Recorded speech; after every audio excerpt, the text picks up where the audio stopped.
no, wala ka big bunga kayo, daghan kayo. Mga ni aging adlaw pa naman ni na putos. Dito pa yun.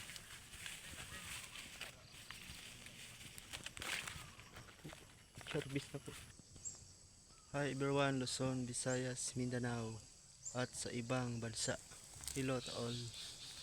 So andito na punta karon sa ano, sa Bayabasan Farm. Magsorpita diri kung nabay or pwede na ba ma-harvest sila or sunod pa ni bulan or December dyan eh. Tulang taon na ato diri. Mag-ikot-ikot ta diri.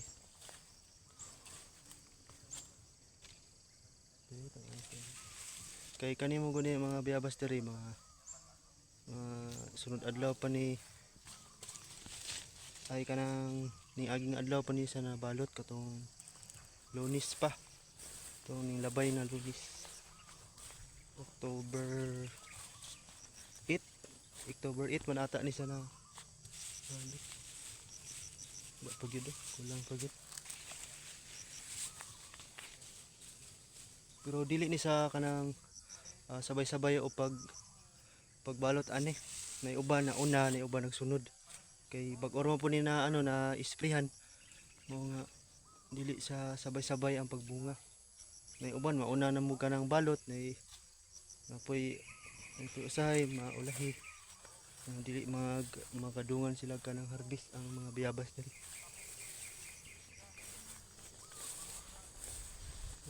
Tanaw na to diri kung ano tayo makita ng mga dala na to sa balay bitaw pag kaulo na to. Wala man. Diri ta.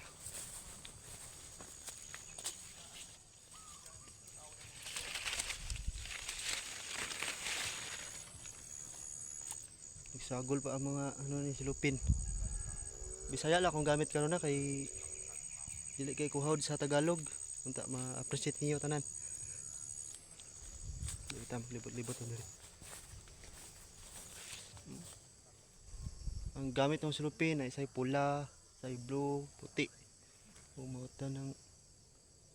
Kumuhutan sa palengke og stock og silupin, mao blue among kasagaran jud ang ginagamit. Ako to mga bunga diri.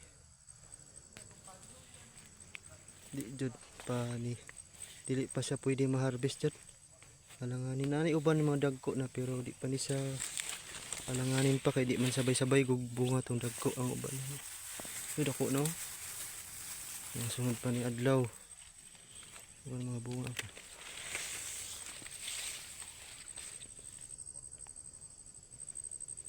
Wala pa gyud. Pero daghan na jud ang bunga jud ay bali. Pila na ni kalibo ang na putos na mo diri. Kaso lang ang mga sulupin lang kay nagalo-halo, blue, pula o kaning puti. So di pa jud ni siya ma-harvest. Sunod pa jud ni December kaya ni kay magmahal mo jud ang bayabas pag ano kanang December ang palitonon kay daghan jud ang mag-order ani. Ani uban mo order na sa Visayas, usay napo di usay Manila. Kung daghan kag kanang suki o ilado na imong kanang bayabasan farm mo daghan na mamalit jud.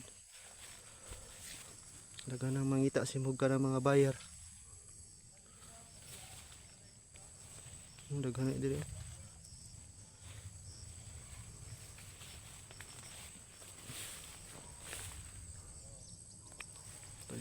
Danganin pag yun. Pero sige lang kay mapakabawi ni pag-harvest ni daghan kay ni. Kaya ni sa mga 300 kilos ma-harvest kay pila guni ka punuan ni dito pa ni sa ibabaw. Dito pa sa pinakaubos dito mga ang kataasan ni mga kaya sa mga 300 meters ang kalawak niya. So napay mga sagbot diri wa pa na mawir na mo. Kano kay mga sagbot. Kailangan po ni sa ano bantayanan po kay basig ingat po taan kay basig may baka may ahas dito anak.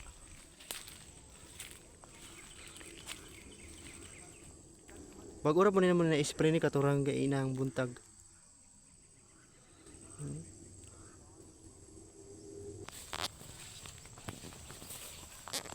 Dalan ni diri di.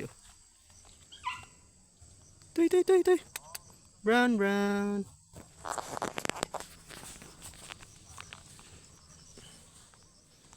Brown. Sino mo kauban? Dito pa rin sa dito pa dito sa mga bebasan dito sa unahan.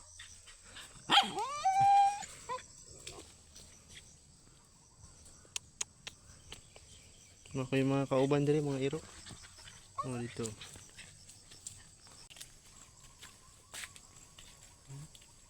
Grabe kalapad. 200 to 300 meters kaya niya. Dito pa sa akong likod nako. Layo pa.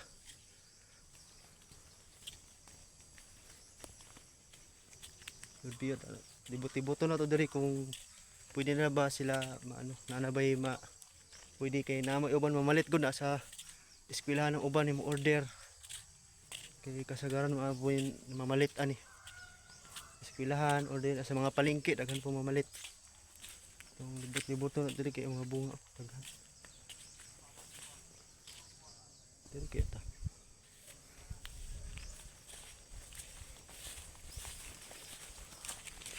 Pinakatuboy lang dito. Pagyat.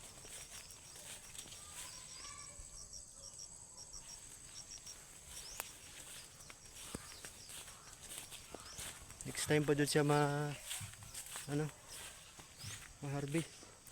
Alanganin pa.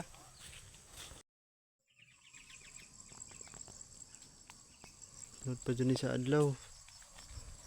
Mga December pa dyan sa harbisonon. Alanganin pa sa harbison kung di pa siya kayang hinog. Basig mahilaw ang maharbis.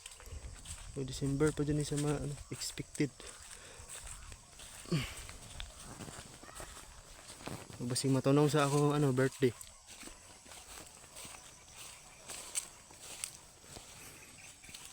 Taas ka na kahoy ba? Dugay na ka. Puy ka na buyog.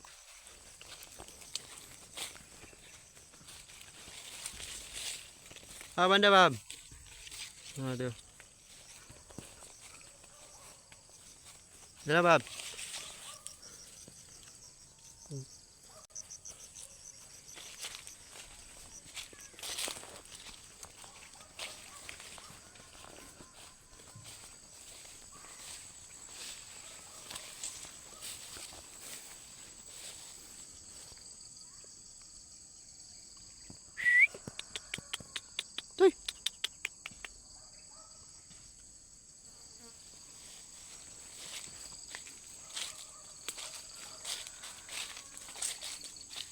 Napa dira bab?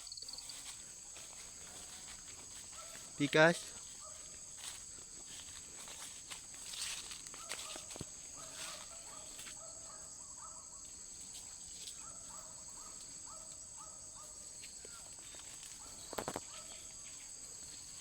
Ay, gamit mo pang spray. December din kay bag-or mo guni. Nabalot ni mga isang adlaw pa ni. Ni agi pa bitaw ning labay. Bago pa bulya po lang sulupin ani para iwas sa mga insekto o mga mananap.